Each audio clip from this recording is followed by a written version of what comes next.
Buenos días. ¿Cómo están todos? Un placer y un gusto estar con ustedes.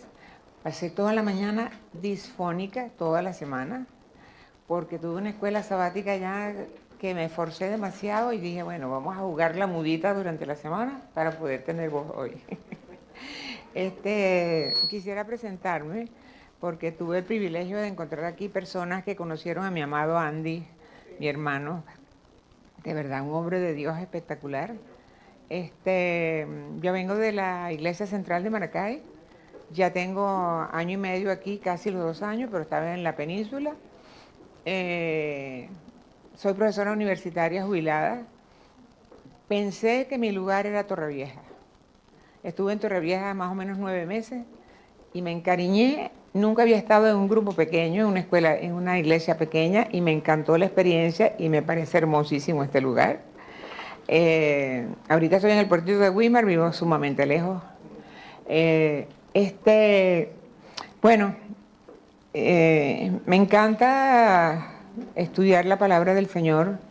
Tengo una lesión de columna por una mala praxis y por eso me ven quedando con ese cojincito y de repente me tengo que sentar porque la pierna se me duerme un poco. Pero yo dije, bueno, como uno puede hacer todo, hasta en silla de ruedas uno puede predicar, ¿verdad? Eh, Me encantan las parábolas. Jesús fue el maestro por excelencia y uno de los métodos que más usó fue las parábolas. Si nosotros nos vemos a los primeros, o sea, el Evangelio según San Mateo comienza con el nacimiento, la tentación y después viene el gran discurso maestro de Jesucristo, esa extraordinaria, y al final de su ministerio, después que hace el Evangelio, el capítulo escatológico por excelencia, que es el Mateo capítulo 24, encontramos ahí una serie de parábolas. Encontramos la lección de la higuera aprender la parábola, cuando brotan sus hojas sabéis que el verano está cerca. Después encontramos la parábola como en los días de Noé, que es lo que estamos viviendo, ¿verdad? Como en los días de Noé, así también será la venida del Hijo del Hombre. Velad y sed fieles. Y llegamos al capítulo 15 y encontramos, fíjense, antes de esto, aquí tenemos una serie de parábolas, ¿verdad? ¿Qué en común tienen esas parábolas? El sembrador salió a sembrar y sembró buena semilla. O el sembrador, ahí la de los dos cimientos, como termina el capítulo, el gran sermón, ¿verdad? Uno fatuo que siembra, que edifica sobre la roca, y otro que edifica sobre la arena. Después tenemos el trigo y la cizaña, no hay nada que decir. La red, los peces buenos y los peces malos. El buen samaritano, el que se suponía que no iba a hacer el bien hizo el bien y los que se suponían que iban a hacer el bien pasaron de largo. La viuda del juez injusto, no tiene comentario. El fariseo y el publicano es una de mis parábolas realmente favoritas. Yo creo que todos deberíamos sentirnos como el publicano. Señor, sé propicio a mi pecador. Pero la que vamos a estudiar hoy es distinta. Es distinta. ¿Por qué es distinta? La parábola de las 10 vírgenes, es una de las parábolas que aparece después de ese discurso de... perdón, gracias. Aparece después del discurso escatológico, como ya les dije, pero aquí, esto ya lo vimos. ¿Por qué no me funciona? Es que hay que... Ok. La parábola de las 10 vírgenes. Vamos a leerlo. Me encanta. A mí no me gusta mucho parafrasear porque me parece que se pierde mucho, ¿verdad? Me gusta el escrito está. Entonces el reino de los cielos será semejante a 10 vírgenes que tomando sus lámparas salieron a recibir al esposo. 5 de ellas eran prudentes y 5 insensatas. Las insensatas, tomando sus lámparas, no tomaron consigo aceite, mas las prudentes tomaron aceite en sus vasijas juntamente con sus lámparas. Fíjense que a mí me quedó una duda aquí, a través de todo el estudio que hice. Yo decía, ¿será que las insensatas tenían vasijas o no tenían vasijas? Porque en la parábola no lo dice. Sin embargo, después lo vi y encontré los textos o el espíritu de profecía. Entonces, tardándose el esposo, cabecearon todas y se durmieron. Y a medianoche se oyó un clamor. Y aquí viene el esposo, salid a recibirle. Entonces las vírgenes se levantaron y arreglaron sus lámparas, y las insensatas dijeron a las prudentes, danos de vuestro aceite, porque nuestras lámparas se apagan. Mas las prudentes respondieron diciendo, para que no nos falte a vosotras y a nosotras, id más bien a los que venden y comprad para vosotras mismas. Pero mientras ellas iban a comprar, vino el esposo, y las que estaban preparadas entraron con él a las bodas y se cerró la puerta. Después vinieron también las otras vírgenes diciendo, Señor, Señor, ábrenos. Mas él respondió y dijo, de cierto os digo que no os conozco. Velad pues, porque no sabéis ni el día de la hora en que ha de venir nuestro Señor. Saben que la hermana Joy dice que vamos a analizar la parábola.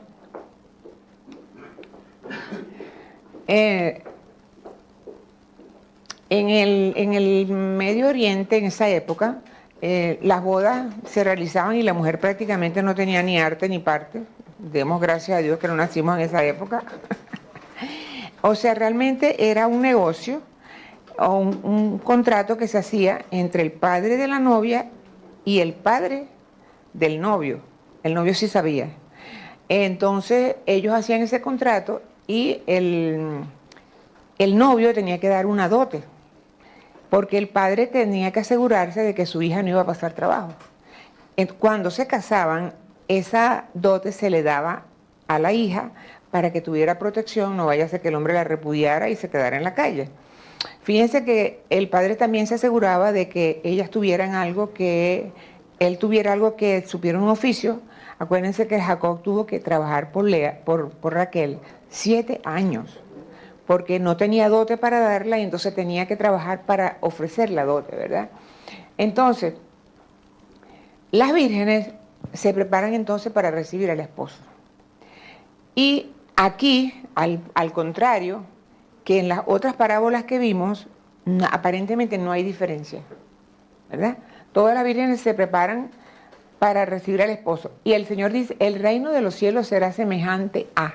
Eso siempre lo usa el Señor Jesús en todas las parábolas. El reino es semejante a un hombre que vendió todo lo que tenía para cumplir un terreno. El reino de los cielos es semejante a. En este caso, el reino de los cielos es semejante a 10 vírgenes que representan las vírgenes. Sabemos que la mujer pura, la iglesia se representa por una mujer pura, una mujer virgen, y en este caso las vírgenes representaban la iglesia. En 2 Corintios 11:2, Pablo dice, porque os celo con celo de Dios, pues he desposado con un solo esposo para presentarnos como una virgen pura a Cristo. O sea que la iglesia de Dios tiene que ser una iglesia ¿cómo? Una iglesia pura, una iglesia sin mancha y sin arruga, sin nada que nos contamine. ¿Será que nosotros tenemos esa perfección ahorita? Es una obra de toda la vida. La santificación es un proceso por el cual todos tenemos que pasar. Bueno, entonces fíjense, ¿qué tienen en común las chicas? Todas son vírgenes, todas tienen una fe pura, todas tienen lámparas, todas tienen vasijas. Ya voy a ver de dónde saqué la vasija.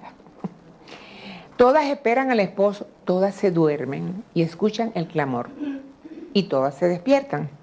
Aquí no hay ninguna diferencia entre ellas, todas son puras, todas esperan al esposo. Esta parábola, como vamos a ver, tiene muchas aplicaciones. ¿Qué representan las lámparas? Repitamos, lámparas a mi pie tu palabra y lumbrera a mi camino. O sea que todas tenían la verdad. Todas tenían la verdad. Las vírgenes que tenían el aceite simboliza el Espíritu Santo, ¿verdad? Que todos tenemos que tener. En este caso hay una cita más adelante, tengo la cita de Zacarías, el aceite simboliza el Espíritu Santo. Y Samuel tomó el cuerno de aceite y ungió a David en medio de sus hermanos, y desde aquel día en adelante el Espíritu de Jehová vino sobre Samuel. Entonces, sobre David, perdón. Entonces vemos cómo ese Espíritu Santo, todas tienen vasijas, todas tienen aceite, todas tienen la palabra y todas tienen el Espíritu Santo. Estas vírgenes representan los creyentes de la iglesia como un todo. Unos dicen que el número 10 significa totalidad, otros dicen que el número 10 significa lo mínimo, porque cuando Abraham intercede por Sodoma, Señor, si hay 50, no la destruyo por los 50. Señor, si hay 45, no. Señor, si hay 20, perdóname, Señor, pero si hay 10, no los voy a destruir por amor a los 10. Entonces, ese 10 puede ser un número muy chiquito. Y sabemos que el pueblo de Dios al final es un remanente, lo que queda después del zarandeo, que es un grupo realmente pequeño, ¿no? Ahora, ¿cuál es la diferencia? 5 eran sabias, el prudente es una mala traducción, realmente serían sabias o no sabias, pero la traducción dice prudentes o insensatas, ¿verdad? Todas tenían aceite, unas tenían aceite extra para la crisis y las otras no. Así podemos ver, la iglesia espera al Mesías, pero toda la iglesia está, ¿cómo? Dormida. La iglesia duerme, la iglesia está pasando momentos de crisis muy duros. Ustedes ven las estadísticas ahorita y es impresionante, pueden buscarlo, pueden googlearlo, como dice uno, y si suponte que este año se bautizan 2.000 personas en la iglesia, de estas 2.000 se van 1.000. Y la segunda generación se está yendo prácticamente toda.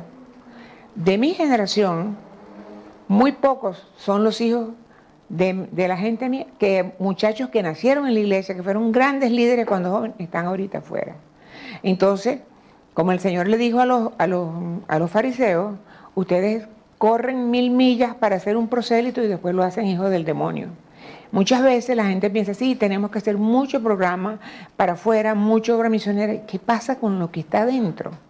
Tenemos que hacer una obra dentro, porque tenemos que sustentarnos los unos a los otros, porque en este caso estamos dormidas. Se produce una demora. Jesús se ha demorado. Se ha demorado. Pedro creía que venía, Pablo también creía que venía en su tiempo. Todos creían que venía en su tiempo. Todos nuestros abuelos, todos creían que venían en su tiempo. Nosotros creemos que viene en nuestro tiempo, ¿verdad? Puede que venga porque como dice la profecía, y venido el cumplimiento del tiempo, Dios envió a su Hijo nacido de mujer. No sabemos, Jesús dijo que del día ni la hora nadie sabe, sino. Entonces viene el clamor de medianoche. ¿Qué es el clamor de medianoche?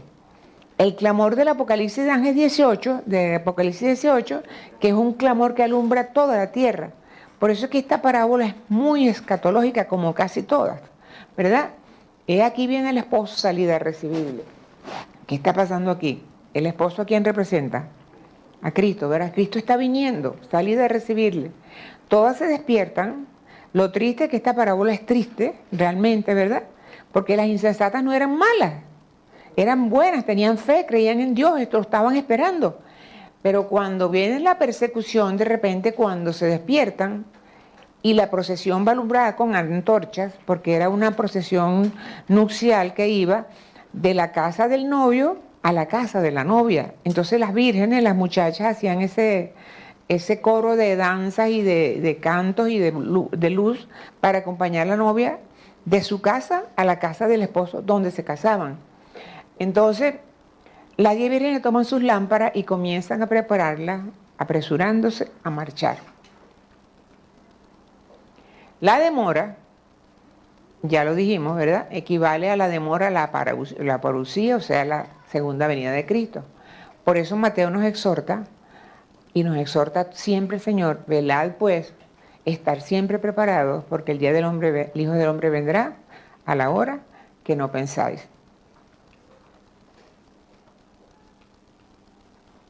Las no preparadas, qué desesperación tienen estas muchachas para ver que las lámparas se les están apagando.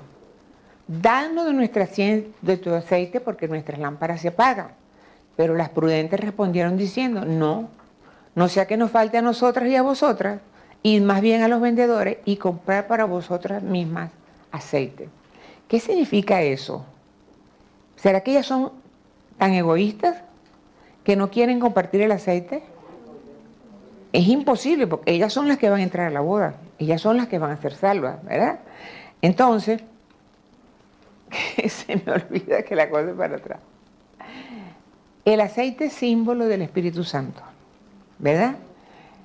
El aceite, el Espíritu Santo provoca que nosotros tengamos los frutos del Espíritu en la vida, ¿verdad? El gozo, la paz, la paciencia, el dominio propio, la fe, la mansedumbre, la templanza, el dominio propio, ¿verdad? Ese Espíritu Santo viene a nosotros a través de una comunión personal, simboliza el carácter y la fe, pero nadie va a salvar a otro. Ese carácter es intransferible, la fe es intransferible, nadie puede salvar a otro. La Biblia dice que ni Noé, ni Daniel, ni Moisés hubiesen podido salvar a ninguno. Fíjense ustedes que los hijos de Eliseo no sirvieron para nada. O sea, y los hijos mismos de otros grandísimos, de Samuel, tampoco sirvieron. Entonces, nosotros vemos cómo uno, muchas veces, y uno sufre cuando los hijos se van, porque dice, bueno, yo pensaba que me la estaba comiendo, que la estaba haciendo muy bien, como decimos los venezolanos, me la estaba comiendo. O sea, mis hijas estaban en la escuela cristiana, iban a la iglesia, se bautizaron, y de repente de un día para otro, mamá, yo no voy más para la iglesia. Yo no voy más. Y hasta hoy en día le ruego al Señor que nunca las abandone, que las busque como la oveja perdida, extraviada, hasta que las consigue. Pero la fe es intransferible, por eso es que la preparación es individual. ¿Qué le pasó a las vírgenes fatuas?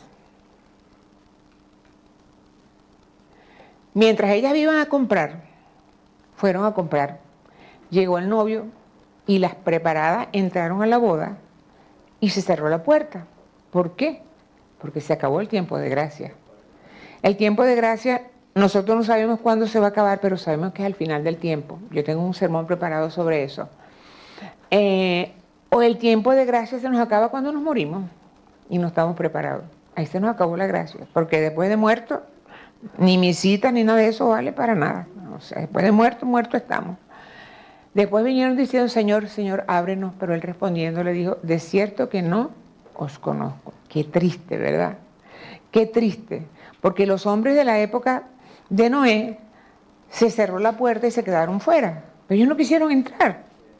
Ellos vieron los animales obedeciendo a la voz de Dios y ellos se quedaron incólumes, no entraron. Y cuando quisieron entrar, la puerta Dios la había cerrado. Aquí en este caso exactamente, Dios cierra la puerta. Tenemos aquí en la parábola 3 elementos. Tenemos lámparas, vasijas, aceite y todo debe estar listo. Lámparas a mis pies tu palabra y lumbrera mi camino.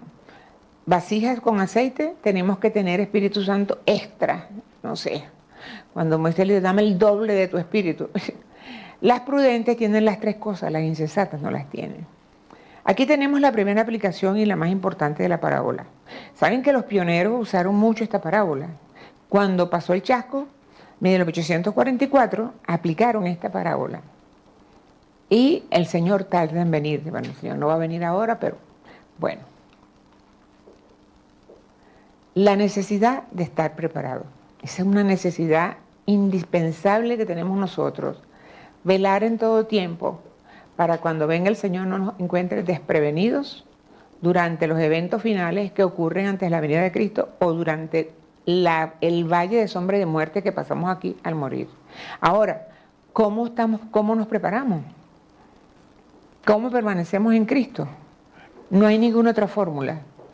Escudriñad las Escrituras, dijo el Señor, porque ellas os parece que tenéis la vida eterna y son las que dan testimonio de mí. Que nuestro estudio diario, personal, sea un momento cuando nosotros sintamos la influencia, que la palabra la sintamos de verdad en el corazón y nuestra oración.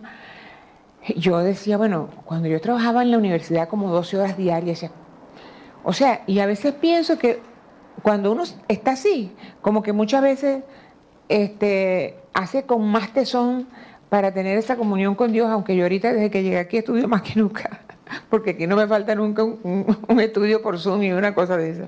Entonces, necesidad de estar preparados, orar, compartir, confraternizar. Los discípulos se sustentaban los unos a los otros.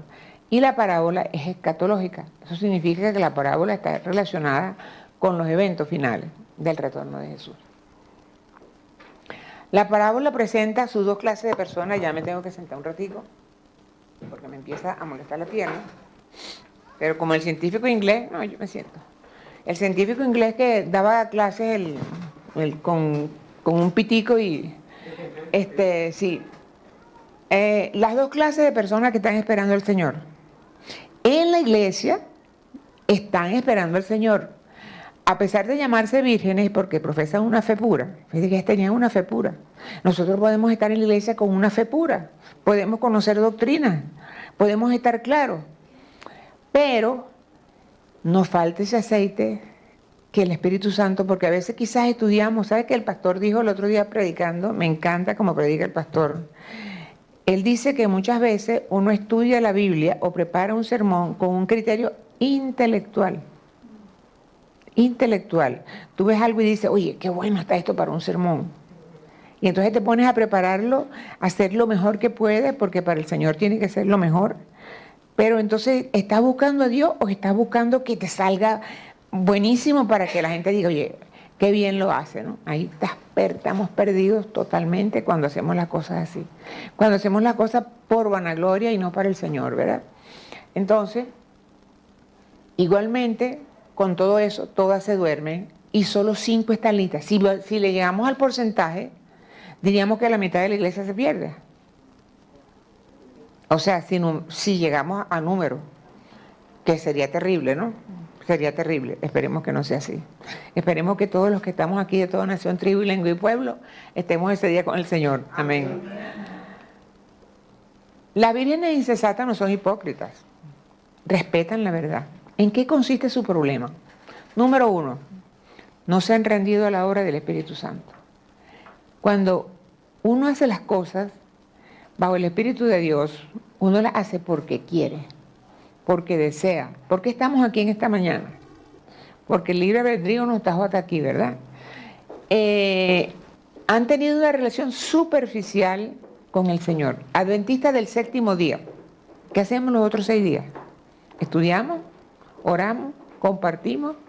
Somos una persona que nuestro testimonio puede impactar a alguien. Es decir, esa persona es diferente. Esa persona es diferente. ¿Sabes? Cuando yo estaba muy joven, yo entré con mi hermano Luis, porque le comentaba a mi amigo Luis, y que ya son mis amigos porque eran amigos de mi otro hermano. Mi hermano también murió de cáncer. Y mi hermano que está aquí, que está vivo, me dice, ¿para qué vale la pena? Vegetarianos, no comían, no bebían, no fumaban y los dos se murieron de cáncer. Esas son las cosas que estas lecciones nos enseñan. ¿Cómo vamos a hacer nosotros? ¿Cómo le explicamos a la gente? Es que el problema es que hay que verlo a través del conflicto cósmico. Y una gran ventaja que tiene Satanás es que todo el mundo cree que Satanás es mitológico, que no existe. Y el mal se lo debemos a él, ¿verdad? Entonces, cuando tenemos esa relación superficial con Dios, no les conté lo que les iba a decir. Yo entré con mi hermano vegetariano en Caracas a un restaurante vegetariano. Yo no sabía dónde había entrado, simplemente yo busco un restaurante vegetariano. Y cuando yo lo siento a él que voy a pedir algo, el que está atendiendo me dice, ¿tú eres cristiana? Digo, sí, ¿por qué? Porque desde que te vi entrar, te vi distinta. No cargabas pintura, no cargabas joyas y vi que oraste con tu hermano. ¿Es tu hermano? Sí. O sea, me sacó solamente con verme. Y era el comedor vegetariano adventista de allá de la iglesia. Y yo no sabía dónde estaba, no soy muy caraqueña, ¿no? Entonces, cuando no tenemos una relación profunda con el Señor, no podemos confiar en Él en los momentos de crisis. Sin embargo, hermanos, yo les digo una cosa. Nuestro servicio a Dios puede ser un puro formalismo y a veces nos sentimos que estamos muy fuertes. Pero cuando uno está en la tribulación, como le dijo Satanás a Job, claro, Job te sirve porque tú le has dado todo, pero tócalo en tu carne para que tú veas cómo te blasfema. Porque no hay nada más terrible que luchar contra el dolor. Y por eso es que dice, en el valle de sombra y de muerte yo estaré contigo. O sea, que Dios nos ayude a ser fuertes en la crisis. Este tipo de creyentes, las vírgenes fatuas, están simbolizados por la semilla que cae en el terreno rocoso. Enseguida germinan enseguida echan raíces, pero no tienen profundidad. Y hay algo aquí, no asimilan sus principios. Los principios son intransferibles, incambiables. Nosotros no podemos, porque estemos en otra parte, llegar a hacer cosas que en nuestro país, que dicen los latinos somos mucho más conservadores, dicen la gente aquí en España, no, aquí por ustedes hemos tenido muchos problemas porque ustedes son así o asado, qué sé yo. Entonces, una cosa es la cultura y otra cosa son los principios, ¿verdad? Entonces, no estudian la palabra de forma permanente. Analicemos ahorita, no quiero que nadie me conteste, ¿cuánto tiempo estudiamos la palabra de Dios? ¿Cuánto tiempo oramos? ¿Cuánto tiempo realmente tenemos una comunión con Él? Es difícil, pero en el carro manejando, Ramón, tú puedes estar enchufado allá arriba, ¿verdad? Sí, y así es lo que quiere Dios. Cuando estemos haciendo algo en la casa, o estemos trabajando, o estemos haciendo algo, estemos conectados con el Señor. En el día final, muchos pretenderán, al igual que esto sí es muy importante, al igual que las vírgenes fatuas, entrar en el reino de Dios. Mateo 7:21, en el gran sermón de Jesucristo, no todo el que me dice Señor, Señor, entrará en el reino de los cielos, mas el que hace la voluntad de mi Padre que está en los cielos. Ese universalismo de que todo el mundo va a ser salvo, porque Dios es bueno, que es lo que ahora la gente predica, y por eso haga lo que le da la gana porque Dios te va a salvar igual, no. Dios no ama, pero dice la Biblia, en ninguna manera justificará el pecado. Dios te da la oportunidad para que tú te apartes, dice. No, sino el que hace la voluntad de mi Padre que está en los cielos. Muchos me dirán en aquel día, Señor, ¿no profetizamos en tu nombre? Y en tu nombre echamos fuera demonios, y en tu nombre hicimos muchos milagros. Y la sentencia será la misma que la Virgen de Fatua, apartados de mí, obradores de maldad. Ahora, ¿quiénes pueden ser esos? Que han dicho que han hecho grandes cosas para el Señor y el Señor no los conoce. Dice el Señor que habrán muchos falsos cristos y falsos profetas. Este niño me obedece, yo no veo por acá.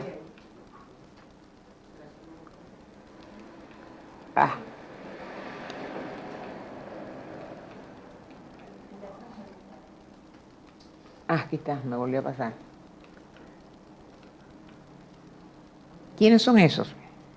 Falsos maestros con doctrinas humanas que enseñan otro medio de salvación que no es Jesús. Fíjense que aquí, cuando hablamos de falsos maestros, podemos estar hablando sin nombrar religiones específicas, de todas las personas que estudian la Biblia, pero no la aplican como es. Creen en la inmortalidad del alma, no creen que el sábado es el día del Señor, enseñan otro medio de salvación que no es Jesús, que nos salvamos porque la Virgen intercede por nosotros, no. Son falsos profetas. Se cumple lo que dijo el Señor. Habrá trigo y cizaña. Y a mí me encanta esta forma como el Señor termina el sermón de la montaña. Unas palabras que después que hace un sermón tan profundo, termina con una ilustración tan sencilla como decir, cualquiera que me oye estas palabras y las hace, o sea, las obedece, lo compararé a un hombre prudente que edificó su casa, ¿dónde? Sobre la roca. ¿Quién es la roca? Cristo Jesús, ¿verdad? Descendió la lluvia, vinieron ríos, soplaron viento, pasaron cosas y la casa permaneció porque estaba fundada sobre la roca. Pero el que las oye y no las hace es el fatuo que edifica sobre la arena. Que cuando vienen los problemas, entonces me voy porque esto no es lo que yo quería, pues, esto no es lo que yo quiero. Entonces, bueno chicos, ¿por qué todavía están así? Cimentados sobre la roca, estaremos seguros en la crisis. En el nombre del Señor que pudiera ser así. Palabra de vida del Gran Maestro dice, es en la crisis cuando se revela el carácter. Cuando la voz proclama a medianoche, he aquí el esposo viene, salida de recibirle, y las vírgenes que dormían fueron despertadas de sus sueños, se vio quién había hecho la preparación para el acontecimiento. O sea que ese trigo y la cizaña, la Virgen Fatua y las vírgenes prudentes van a estar juntas hasta que Cristo venga. No hay diferencia. Estamos todos en la iglesia y unos se van a salvar y otros se van a perder, ¿verdad? Esta es una relación escatológica de la parábola. Ya vimos que Jesús es el esposo que viene, que la iglesia es la virgen, la novia. El ángel le dijo a Juan, ven acá y te mostraré la novia, la esposa del Cordero. ¿Quién es la esposa del Cordero? La Nueva Jerusalén, la santa ciudad, que descendió del cielo ataviada como una esposa para su marido. La ciudad santa, la Nueva Jerusalén, es la novia, la esposa del Cordero. Y ahí ocurrirá la gran cena que la hermana Joy vio, aquella mesa larga, inmensa, donde todos nos vemos la cara y todos podemos oír lo que Cristo dice. Estas son las bodas del Cordero. Todos estamos invitados a esa boda. No seamos como este hombre que viene aquí. En la parábola de la fiesta de boda, que esa es otra parábola que me encanta, siempre vemos que hay un juicio antes de que la boda se realice. Aquí el hombre invitó a todo el mundo, el padre, y nadie quiso venir. Y después vayan por los caminos y traigan, metan a todo el que quiera. Y cuando él va a revisar la boda para que entren a su boda, porque hay un juicio, se consigue un hombre que no está vestido de boda. Y ese vestido de boda era regalado. Y ese vestido representa la justicia de Cristo. Entonces, este hombre, al igual que las insensatas, no entraron a la boda por falta del Espíritu Santo que nos capacita para recibir el manto de justicia que es Cristo. Así que todos los que se pierden será por libre elección. Porque de tal manera amó Dios al mundo, creo que esa es la última, de tal manera dio Dios al mundo que dio a su Hijo unigénito para que todo aquel que en él crea no se pierda, mas tenga vida eterna. Y Jesús dijo, si me amáis, guardad mis mandamientos. ¿Quiénes queremos hoy en esta mañana ser vírgenes prudentes? ¿Quiénes queremos ser vírgenes prudentes? ¿Quiénes queremos estar con el Señor en la fiesta de boda? Será maravilloso, ¿verdad? Encontrarnos, salir de este mundo y ver la Nueva Jerusalén donde no habrá llanto, ni clamor, ni dolor, porque todas estas cosas habrán pasado. Que el Señor nos bendiga, que nos ayude a ser prudentes, que edifiquemos sobre la roca y que tengamos... Ay, no, fíjate, aquí no estaba. En el libro Encontremos a Jesús, Testimonio de Jesús, lo tengo aquí y no lo pasé. La hermana Joy dice que las vírgenes todas tenían vasijas. Tenían aceite y tenían vasijas. Lo que pasa es que las imprudentes o insensatas no las llenaron con aceite. Y cuando fueron a comprar, se pasó la procesión y cuando llegaron fueron dejadas fuera, y dice, en la noche fría se quedaron sin entrar a la boda. Que el Señor nos ayude para que todos lleguemos a la boda con el traje que el Señor nos regala. Amén. Amen.